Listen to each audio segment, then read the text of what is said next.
اچانک انسان کا دل کسی چیز پہ آ جاتا ہے، یہ انسانی فطرت ہے، تو اس پہ پکڑ نہیں ہے۔ صوفیہ کہتے ہیں کہ تمہارا دل اتنا صاف ہو کہ تمہارے دل میں یہ بات بھی نہ آئے، غنا تمہیں نصیب ہو جائے، لیکن اس کے باوجود ہم بشر ہیں، کمزور ہیں، تو کسی شخص کے پاس کوئی چیز دیکھی اور للچا گیا دل اس کی طرف، اور پھر اس کو حاصل کرنے کے لیے کوشش میں، تردد میں لگ گیا۔ دل میں خیال بھی آتے ہیں، وسوسے بھی آتے ہیں، اور ایسی خواہشات جنم لیتی ہیں کہ انسان خود اپنے پہ ہنستا ہے، لیکن ایسی خواہشات جس کی اتباع میں چل پڑا، جس کی خواہش میں چل پڑا، تو یہ ہلاک کر دینے والی چیز ہے۔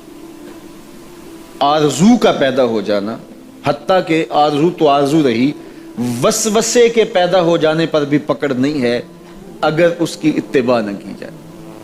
صحابہ نے حضور سے عرض کیا، حضور ہمیں ایسے وسوسے آتے ہیں کہ اگر ہم بیان کر دیں تو قتل کر دیے جائیں۔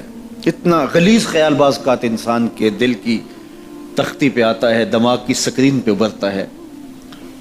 تو فرمایا کہ تم کیا کرتے ہو؟ تو انہوں نے کہا کہ ہم اس کو جھٹکنے کی کوشش کرتے ہیں، جب اس طرح کا کوئی خیال آتا ہے تو بندہ اس کو جھٹکتا ہے، دور کرتا ہے، اور بندہ خوف زدہ ہوتا ہے اور اللہ کی پناہ میں آتا ہے، اور اس کی ایک حالت ہوتی ہے۔ تو اس حالت کا انہوں نے ذکر کیا کہ ہم تو پھر یہ کرتے ہیں۔ تو فرمایا کہ ذالک صریح الایمان، یہ تمہارے واضح ایمان کی علامت ہے کہ اس وسوسے کے بعد جو تمہاری طبیعت میں بے چینی اور بیزاری پیدا ہوئی، اور اس کو دھکیلنے کے لیے، اس کو خیال سے ہٹانے کے لیے، اس کو تصورات سے دور کرنے کے لیے جو تم نے کوشش کی، یہ تمہارا ایمان تھا جو کھڑا ہوا، اور تم اس سے بچنے کی کوشش کرتے ہو، تو یہ تمہارے ایمان کی علامت ہے۔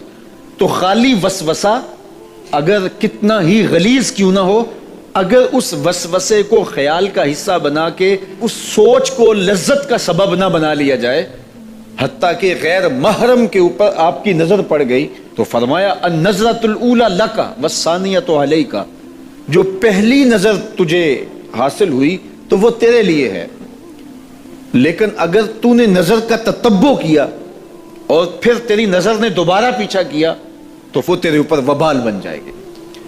تو خواہش کا، وسوسے کا، اور کسی ایسی چیز کا دل اور دماغ کی سکرین پہ ابھرنا اور خیال پیدا ہو جانا، یہ کوئی بات نہیں ہے۔ انسانی زندگی کے اندر کتنے ہزار خیالات جو ہے وہ انسان کے دماغ میں جو ہے وہ پیدا ہوتے ہیں، اور پیدا ہو کر کے مٹتے ہیں، پھر نئے پیدا ہوتے ہیں۔ کبھی بھی انسان کا دماغ خالی نہیں رہتا، ہر وقت سوچتا ہے۔ آپ اگر یہ طے کر لیں کہ میں کچھ نہیں سوچنا، تو یہ سوچ رہے ہوں گے کہ میں کچھ نہیں سوچنا۔ یہ کبھی ہو نہیں سکتا کہ آپ کا دماغ ہو اور اس کے اندر جو ہے وہ کوئی خیال نہ چل رہا ہو۔ ہزاروں لاکھوں خیالات کا ایک ہجوم گزرتا ہے، تو انسان کا دل، دماغ اس طرح بھاگتا ہے۔ آپ اچھے لوگوں میں رہیں گے تو خیالات پاکیزہ ہوں گے۔ دیکھیے، آپ گندگی کے ڈھیر سے گزر رہے ہوں گے تو خیالات اسی طرح کے ہوں گے نا، اور اگر پھولوں کی روش سے گزر رہے ہوں گے، صحن چمن سے گزر رہیں گے تو خیال اس طرح کے ہوں گے نا۔ آپ جو ہے وہ کسی بازار سے گزر رہے ہوں گے تو خیال اس طرح کے ہوں گے، اور مدینے کی گلی سے گزر رہے ہوں گے تو پھر خیال اسی طرح کے ہوں گے نا۔ اس وقت آپ کے خیالوں کی دنیا کسی اور جہاں میں آباد ہے، اس لیے کہ آپ رسول اللہ کا فرمان سن رہے ہیں۔ لیکن اگر آپ کے سامنے کو گویا غزل گا رہا ہو تو پھر خیال کی وادیوں میں بھٹک کے کہیں آپ اور کھڑے ہوں گے۔ اب بات حضور کے فرامین کی ہو رہی ہے تو تصور پھر گنبد خضرا کے مکی کا ہی ہوگا نا، تصور تو پھر شہر حبیب کا ہی ہوگا۔ لیکن اگر آپ باتیں دوسری جانب کی کر رہے ہوں تو تصور پھر ادھر جاتا ہے، اور اسی لیے ہمارے علماء نے کہا کہ گانے کی طرز پہ نعت نہیں پڑھنی چاہیے، اس لیے کہ گانے کی جو معروف طرز ہوگی، جب اس طرز پہ نعت پڑھی جائے گی تو سن آپ نعت رہے ہوں گے، طرز سے آپ کے دماغ اور آپ کے خیالات بھٹک کے کہیں اور چلے جائیں گے۔ اس لیے یہ گوارا ہی نہیں ہے کہ ذکر رسول اللہ کا اور خیال کہیں اور جا رہا ہو، خیال آوارہ ہو اور بھٹک رہا ہو۔ جب تذکرہ حضور کا ہو رہا ہو تو خیال بھی گنبد خضرا کے مکی کا ہی ہونا چاہیے۔ تو یہ بات ذہن میں رکھیے گا کہ یہ انسانی زندگی کے اندر انسان کا خیال بھی بھٹکتا ہے، سوچیں بھی بھٹکتی ہیں، دل میں بھی کئی کچھ آتا ہے، لیکن پکڑ اور گرفت اس وقت ہوتی ہے جب انسان اس خیال پہ اپنے آپ کو اس راہ پہ ڈال دیتا ہے.